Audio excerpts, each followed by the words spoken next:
बहुत सारे लोग यहाँ पर कमेंट सेक्शन में कमेंट कर रहे हैं कि आप इनको बुलाइए, उनको बुलाइए, जैसे कि for example Alakh Pandey sir को बुलाइए। अगर आप चाहते हैं कि वो यहाँ पर आए तो आप उनकी वीडियोस पे जाकर के कमेंट करिए, क्योंकि हमारे पास में उनकी कॉन्टैक्ट डिटेल्स नहीं है। अलक पांडे सर से मिलने का मेरा भी बड़ा मन है, क्योंकि स्टूडेंट्स इतनी ज्यादा उनकी रिस्पेक्ट करते हैं। तो अगर वो या वैसे कोई भी आप किसी को भी चाहते हैं कि वो यहाँ पर आए, तो आप जा करके उनके YouTube चैनल पे या उनके सोशल मीडिया अकाउंट्स पे आप कमेंट करिए। उनको बोलिए कि हमको ईमेल करें meet@sandeepmaheshwari.com पे। वो जैसे हमको ईमेल करेंगे, हमारी टीम उनको कांटेक्ट करेगी और वो यहां पर आएंगे। आज हमारे पास में गेस्ट आए हुए हैं, पीछे भी वो बैक स्टेज में है। वो काफी पॉपुलर मोटिवेशनल स्पीकर हैं। उनके 6 मिलियन से ज्यादा सब्सक्राइबर्स हैं यूट्यूब पर। आई एम श्योर आपने उनकी वीडियो कहीं ना कहीं जरूर देखी होगी। Let's give an energetic and warm welcome to the one and only Himesh Madan.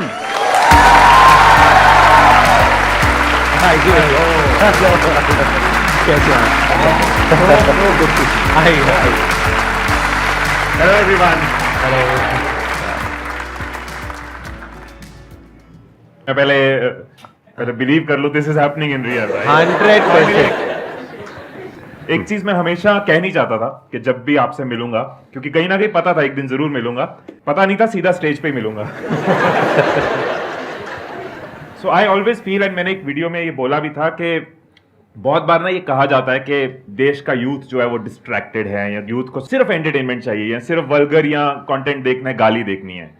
और जब भी ऐसी कोई स्टेटमेंट कहीं डिस्कस होती है तो मैं एक ही नाम लेता हूं कि अगर आप जाके देखोगे संदीप महेश्वरी जी का चैनल, तो 2,30,00,000 लोगों ने वहां सब्सक्राइब दबाया है। वीडियो तो मच मोर लोग देखते हैं, जो बताता है कि अगर कोई शिद्दत से सेल्फलेस होकर सिखाने वाला हो तो हमारे देश का यूथ सीखना चाहता है। Right, exactly. एंड दूसरी बात जो मैं हमेशा आपसे कहना चाहता था वो ये है कि ये तो एक काउंटेड नंबर है ना, जो हम सब्सक्राइबर्स का नंबर या व्यूज का नंबर देखते हैं, ये काउंटेड है।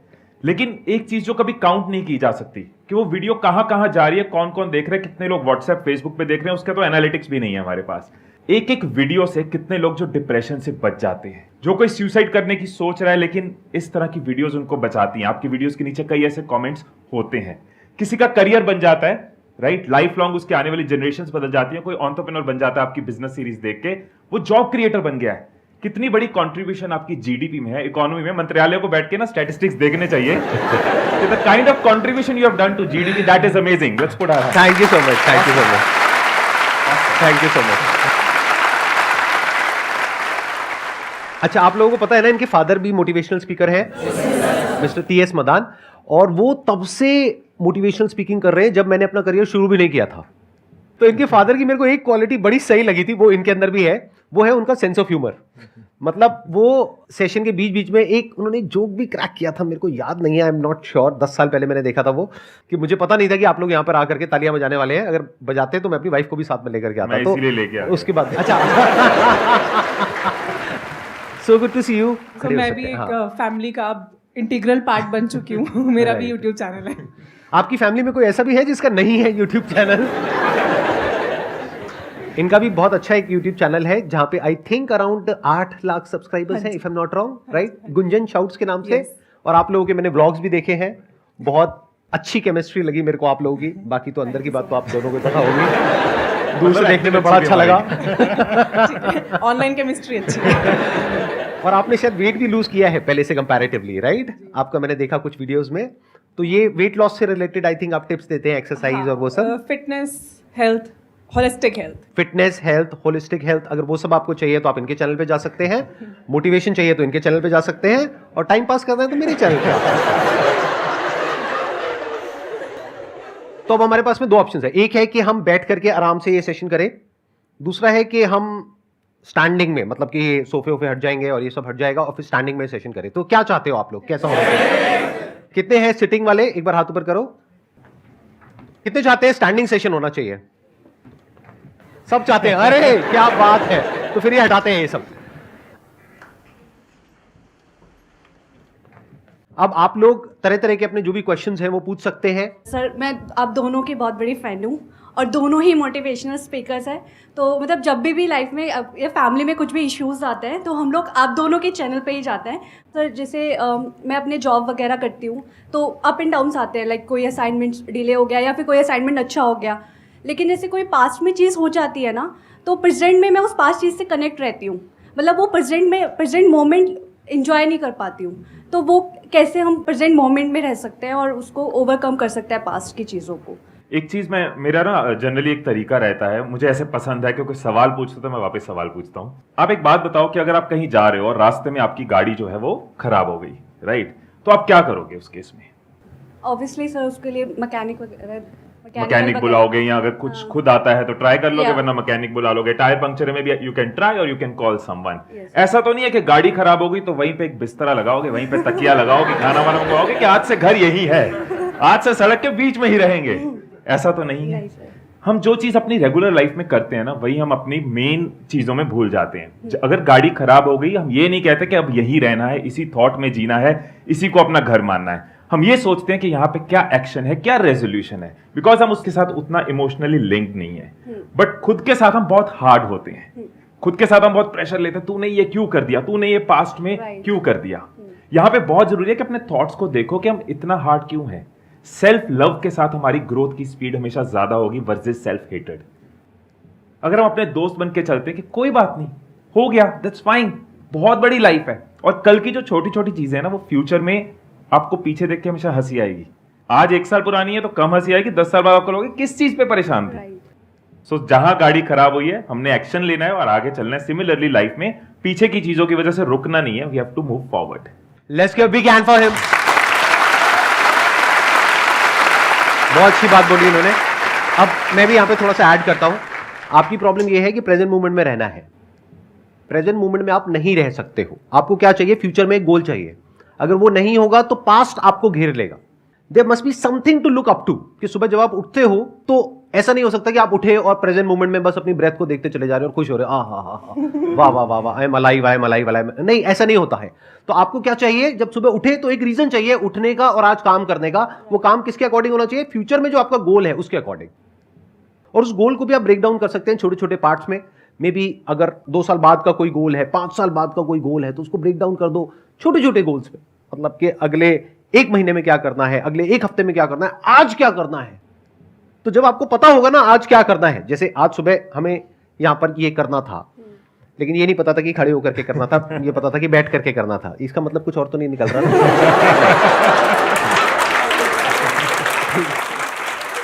तो जो भी करना था उसके लिए हमको पता था, तो सुबह अपने आप ही नींद खुली और हम यहां पर आ गए।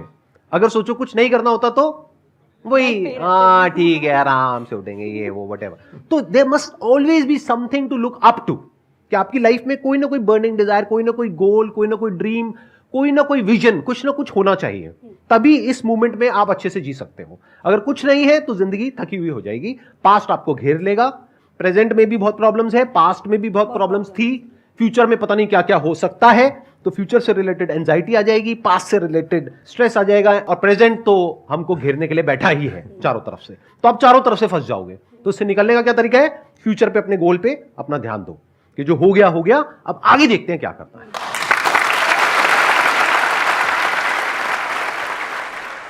सर मैं आगे जाके अपना एक फूड स्टार्टअप स्टार्ट करना चाहता हूँ। मेरा ये विज़न है सर कि मैं एक स्टॉल से स्टार्ट करूँ और उस कंपनी को 5 करोड़ 10 करोड़ तक लेके जाऊँ। बट सर प्रॉब्लम ये आती है कि कहीं पर भी है ना, स्टेप बाय स्टेप प्रोसेस नहीं है, जिसको बोलते हैं ना अटेंशन टू डिटेल, मतलब कि पहले ये फिर ये फिर ये। तो सर उस पर स्टेप बाय स्टेप प्रोसेस है या नहीं है, इस चीज की वेट करने में किसका नुकसान हो रहा है? आपका नुकसान हो रहा है। हम वेट करते रहे कि पहले मुझे एक स्टेप बाय स्टेप प्रोसेस चाहिए। इसका मतलब पता क्या है? मैं अपने घर की पार्किंग में खड़ा हूं, गाड़ी के अंदर, पहले सारे सिग्नल ग्रीन हो जाए फिर मैं गाड़ी चलाऊंगा। वो नहीं होगा। आपको ट्रेनिंग लेते रहना है, सीखते रहना है, मेंटोर से सीखते रहना है, वीडियो से सीखते रहना है, लेकिन आपको एक्शन साथ साथ लेते रहना है, because biggest teacher is action. MBA चाय वाला यहां पे आए थे, उनकी वीडियो में ये चीज उन्होंने बहुत क्लियरली बताई थी कि पूरा रोड मैप नहीं था। उन्होंने फर्स्ट स्टेप देखा, फर्स्ट स्टेप लिया, अगला स्टेप मिलता गया। और मैक्सिमम वेंचर्स के साथ यही होता है। डे 1 पे किसी भी यूट्यूबर को नहीं पता था कि एक दिन यूट्यूब आएगा, वो तो कुछ और कर रहे थे। बट इंक्लाइन थे, कमिटेड थे, स्टेप लेते जा रहे थे। वो प्लेटफॉर्म को यूज करा जब वो प्लेटफॉर्म आया। तो जरूरी नहीं है कि आपके पास पूरा रास्ता क्लियर हो। आप पहला स्टेप अगर रेडी लगाना चाहते हो, पहला स्टेप अगर स्टॉल लगाना चाहते हो, पहला स्टेप किसी एग्जीबिशन में खड़े होना चाहते हो, वो करो। वहां से आपको मैक्सिमम क्लैरिटी मिलेगी। बाकी टीचिंग, लर्निंग, एजुकेशन तो नेवर एंडिंग प्रोसेस है। आप क्या करना चाहते हैं? फूड बिजनेस स्टार्ट करना है सर। फूड में क्या? Food is a very big के साथ स्टार्ट करना चाइनीज कुजीन। तो इसका स्टेप बाय स्टेप प्रोसेस है तो सही। सबसे पहला स्टेप है, पहले आपको अच्छी चाइनीज कुजीन बनानी सीखनी है, या कोई ऐसा पर्सन चाहिए जिसको अच्छी चाइनीज कुजीन बनानी आती हो, क्योंकि जब टेस्ट अच्छा होगा तभी तो बिकेगा। आइडियली तो ये है कि आपको खुद को आना चाहिए, नहीं तो आप हमेशा किसी ना किसी पे डिपेंड हो जाओगे। पता लगा आपने किसी पे डिपेंड होकर के एक बड़ा सा कहीं पे स्टोर खोल दिया है, छोटा सा भी कहीं पे खोल दिया, 4 दिन बाद उस बंदे ने बोला मैं तो जा रहा हूं। अब क्या करोगे वहां पर बैठ करके? आपने तो सारा पैसा लगा दिया, फंस गए ना। जो आपका प्रोडक्ट है उसको बनाना सीख सकते हैं, मोस्ट इंपॉर्टेंट। एक बार वो आपको अच्छा बनाना आ गया, अपने घर में सबको आपने खिलाया और उन्होंने उल्टी नहीं करी, मतलब उन्होंने कहा कि अच्छा है, आप समझ गए, वो झेल गए, तो फिर आप आगे बढ़ सकते हैं धीरे धीरे। सर मेरे को आता है। क्या आपको बहुत अच्छा बनाना आता है या मीडियोकर या एवरेज? सर मैं असिस्टेंट हायर करूंगा, क्योंकि अगर मैं खुद किचन में चला गया तो मैं बिजनेस को ऑटोमेट नहीं कर पाऊंगा। देखो अब आप बहुत दूर की बातें सोच रहे हो और इतने बड़े बड़े भारी भारी वर्ड्स आपने सीख लिए हैं। ऑटोमेशन, डे 1 से ऑटोमेशन के बारे में मत सोचो मेरे भाई साहब, और डे 1 से इतनी बड़ी बातें मत करो, 5 करोड़ की, 10 करोड़ की। मेरा ये मानना है अभी आप सोचो सिर्फ महीने के 5,000 रुपए के बारे में। 5,000 जिस दिन कमा लिया ना, उस दिन 5,000 को 20,000 कैसे करना है ये सोचो, फिर 50,000 कैसे करना है ये सोचो, फिर 1 लाख कैसे करना है ये सोचो। अभी आप 5 करोड़ में फंसे रह गए ना, तो कभी 5,000 को टच नहीं कर पाओगे। वो 5 करोड़ हमेशा रहेगा लेकिन माइंड में रहेगा। I have heard about the book of secret, the secret. तो उसमें सर मेजरली फोकस था लॉ अट्रैक्शन। वो समझ में ही नहीं आया कि बैठे रहो और सोचते रहो, फोटो लगा लो, तो हाउ इट्स वर्क एक्चुअली। जो लॉ ऑफ अट्रैक्शन के अंदर अगर ये कॉन्सेप्ट है कि बैठे रहो और सोचते रहो, इससे मैं अग्री नहीं करता हूं। What work for me is not law of attraction. Attraction के अंदर जो वर्ड छुपा हुआ है एक्शन, मेरे लिए वो काम किया, attraction, right.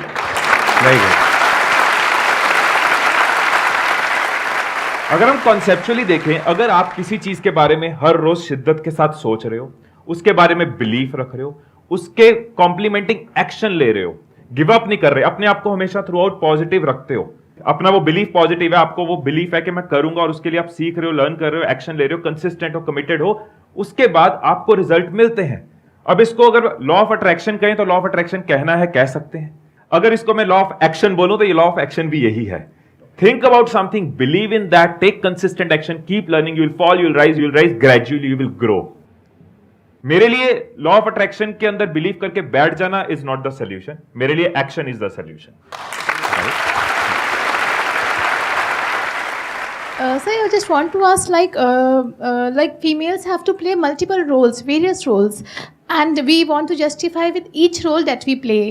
So sometimes it happens that we are playing a role of a working woman, and our mind is like at our kid, or when we are with our kid, like on a family holiday. Sometimes some like office calls is coming, and our mind is at our office. So how to end of the day, how to justify that whatever roles we are playing and we are giving our 100% and we are satisfied?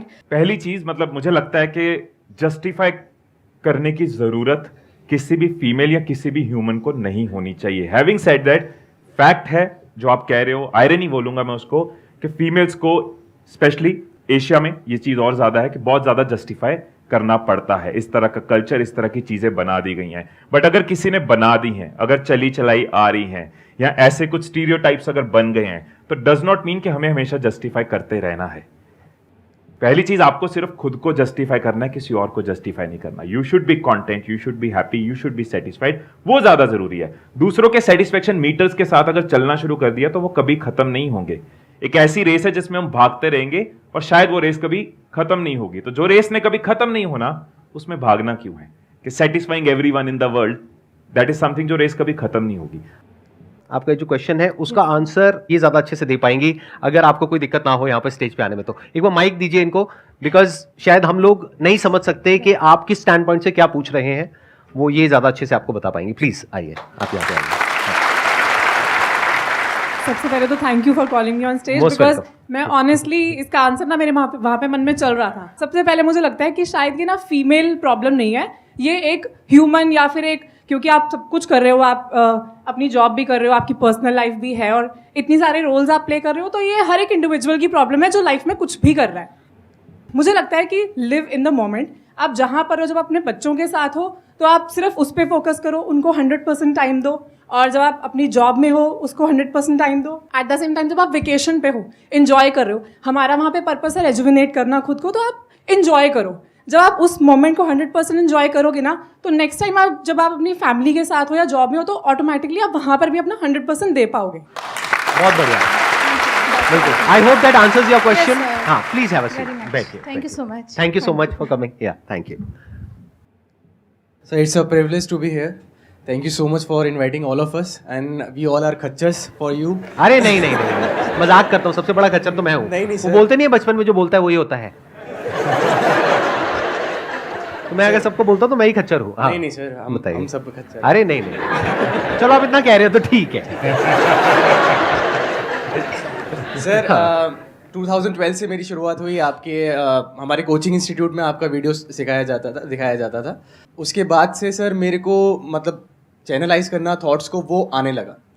And आज मेरा question ये है कि sir मैं एक topic है capability, उस पर बात करना चाहता हूँ कि हम लोग कैपेबल कैसे बने। अगर हम कैपेबिलिटी की बात करें तो मेरे लिए जो बहुत काम किया वो मैं जरूर अपने एक्सपीरियंस से शेयर कर सकता हूँ। फॉर एग्जाम्पल पब्लिक स्पीकिंग की कैपेबिलिटी बिल्ड करनी है, या फिर कोई डर है जिसको खत्म करना है। जनरली कैपेबिलिटी बिल्ड करने के पीछे कोई ना कोई फियर है जिसको हमें ओवरकम करना है। तो एक मेथड मैंने पढ़ा था बहुत साल पहले, और अपनी लाइफ में मैंने कई फियर्स को खत्म करने के लिए यूज किया है। वो मेथड बहुत सारे साइकोलॉजिस्ट यूज करते हैं। That is called exposure treatment. जिस चीज के साथ हम खुद को एक्सपोज करते जाते हैं, एक्सपोज करने पे क्या मिलेगा? एक्सपोज से सिमिलर चीज एक्सपीरियंस मिलेगा। Experience comes from exposures. जितना हम एक्सपोज करते जाएंगे उतना हमारा एक्सपीरियंस ऐड होता जाता है, हमारी कैपेबिलिटी बिल्ड होती जाती है, फियर खत्म होता जाता है। फॉर एग्जाम्पल मैं स्टेज पे कॉन्फिडेंटली बोल सकता हूं, मुझे ऑडियंस का फियर नहीं है, लेकिन जिन चीजों में मैं एक्सपोज नहीं हूं उनका तो पूरा फियर है। कोई भी इंसान ऐसा तो नहीं हो सकता किसी चीज का फियर नहीं है। अब मुझे बोलो पैराशूट लेके लैंडिंग करनी है तो मैं भी ये कहूंगा लैंड करा दे भाई, लैंड करा दे, राइट? क्योंकि मुझे एक्सपीरियंस नहीं है। लेकिन जो पैराग्लाइडिंग करता है, जो रोज करता है, जिसने थोड़े थोड़े से शुरुआत करी और आज बड़ी बड़ी ग्लाइड्स कर लेता है, उसको उस चीज का डर नहीं है क्योंकि उसने उसको खुद के साथ वहां एक्सपोज किया है। तो हम जनरली कहते हैं ये हमारी कंफर्ट जोन है, यहां पहुंचना है। मुझे लगता है इसकी जगह कंफर्ट जोन को एक्सपैंड करें, वो चीज ऑटोमेटिकली हो जाएगी। और एक्सपैंड करने के लिए छोटे छोटे एक्सपोजर्स चाहिए। It's like you want to learn swimming, what would you do? आप ऐसा तो है नहीं घर में बैठ के सारा करिकुलम पढ़ लोगे। पहले दिन आपको पानी के सिर्फ पास रखा जाएगा अगर आपको वाटर फोबिया है, अगले दिन बोला जाएगा पानी में सिर्फ टांगे डालो, अगले दिन और बॉडी डालो, अगले दिन शैलो साइड रो, ग्रेजुअली डीप साइड जाओ, फिर स्विमिंग स्टार्ट होगी। It's little exposure. सो जिस भी चीज में आप कैपेबिलिटी बिल्ड करना चाहते हो, what is the first little small exposure जो आप अपने आप को दे सकते हो? कैपेबिलिटी की एक तो कोई डेफिनेशन नहीं है कि जब आप कह रहे हो कोई इंसान कैपेबल है तो मतलब क्या? जैसे कोई क्रिकेट खेलना अभी शुरू हुआ है वो भी कैपेबल है, और जो वर्ल्ड का बेस्ट क्रिकेटर है वो भी कैपेबल है। तो इसके 4 स्टेप्स हैं। पहला है नॉलेज, फिर है स्किल, फिर है एक्सपीरियंस, फिर है लर्निंग। अगर आपको इन्फिनिट तक जाना है तो तब ये चौथे स्टेप तक जाना है। लोग इन 3 में अटक के रह जाते हैं। वो क्या है? नॉलेज, स्किल और एक्सपीरियंस। कोई भी काम आपको करना है जिसमें आपको कैपेबल होना है तो उसके लिए पहले आपको नॉलेज चाहिए। बुक से, यहां से, वहां से, स्कूल से, कॉलेज से नॉलेज मिल गई। अब स्किल चाहिए उस काम को करने के लिए, फिर प्रैक्टिस चाहिए जिसको एक्सपीरियंस बोलते हैं। यहां तक तो लोग पहुंच जाते हैं। इसके बाद चौथे स्टेप पे बहुत कम लोग पहुंच पाते हैं। वो है कि जब उस काम को किया तो खुद को क्रिटिकली देखा कि मैंने क्या सही किया, क्या गलत किया, और अगर कोई हमारी तारीफ कर रहा है, कोई बुराई कर रहा है तो उसको भी ऑब्जेक्टिवली देखा और समझा, पैटर्न्स को समझा, पैटर्न्स को तोड़ा। नहीं तो एक पैटर्न में घूम जाओगे, और जैसे ही आप उस पैटर्न में घूम जाओगे तो आप स्टक हो जाओगे। अब आपकी ग्रोथ रुक जाएगी। फॉर एग्जाम्पल मैं ये सेशंस कर रहा हूं, अगर मैं यहां पर कोई पैटर्न बना दूं, यानी कि जो आप मेरे से एक्सपेक्ट कर रहे हो वही मैं करने लग जाऊंगा, बस अपनी नॉलेज को बढ़ाया, स्किल को बढ़ाया, एक्सपीरियंस को बढ़ाया, लेकिन आप कहोगे अच्छा मैं उसी तरह से बोल रहा हूं जिस तरह से मैं 50 साल पहले बोल रहा था, तो मैं सीख नहीं रहा। बट अगर मैं सीख रहा हूं तो मेरे हर सेशन में आप कुछ अलग देखोगे। तो ये वो चौथी क्वालिटी है जिस पे आपको जोर देना है। पैटर्न्स को ब्रेक करना है। पैटर्न्स को ब्रेक करने के लिए सीखना पड़ेगा, देखना पड़ेगा, ऑब्जर्व करना पड़ेगा, पूरी तरह से समझना पड़ेगा कि एग्जैक्टली क्या हो रहा है, बाहर क्या हो रहा है, अंदर क्या हो रहा है। कि बाहर अगर ऑडियंस है जिससे मैं इंटरेक्ट कर रहा हूं तो ऑडियंस का क्या रिएक्शन है, कि अगर मैं कुछ बोल रहा हूं तो आप लोगों का क्या रिएक्शन है। अगर आप अभी हिल रहे हो तो इसका मतलब अभी तक मैंने आपकी अटेंशन को पूरी तरह से ग्रैब नहीं किया है। लेकिन अगर आप स्टिल हो गए हो हो गए ना? तो ग्रैब कर लिया है, समझ गए बीच में कब पॉजेस देने हैं, कब तेज बोलना है, कब धीरे बोलना है, बहुत सारी चीजें होती है इसमें। तो इसको कहां तक इंप्रूव मैं कर सकता हूं, अपनी जो स्पीकिंग एबिलिटीज है उसकी कोई लिमिट नहीं है। तो वो मैं अब कैसे कर सकता हूं? हो सकता है किसी बुक में मुझे जवाब ना मिले, यानी नॉलेज में उसका आंसर नहीं है। स्किल किससे सीखूं? एक्सपीरियंस, एक्सपीरियंस से क्या होता है? एक्सपीरियंस से तो एक पैटर्न बन जाता है।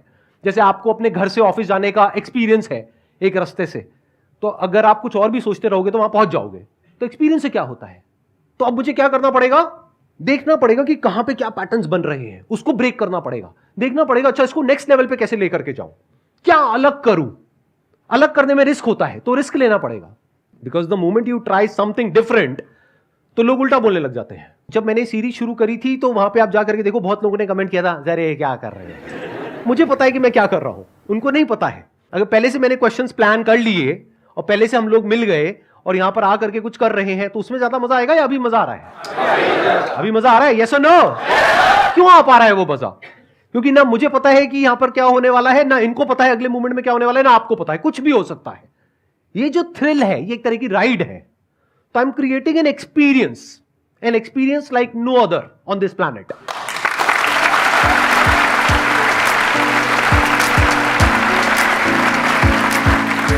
आपके लिए एक छोटा सा गिफ्ट है हमारी तरफ से, हमारी पूरी टीम की तरफ से, हमारी फैमिली की तरफ से। Thank you so much for coming. आप भी आना चाहेंगे स्टेज पर? Thank you so much.